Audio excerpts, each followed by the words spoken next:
Ever had that moment when nature calls at the worst possible time? Meet Peter, our unfortunate hero. Picture this: a lovely day out with his wife, a quick stop for milk, then bam!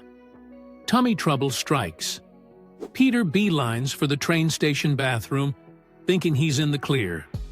But wait, it's rush hour for hand washing too. As Peter tries to do his business, a parade of people file in. The pressure's on, literally.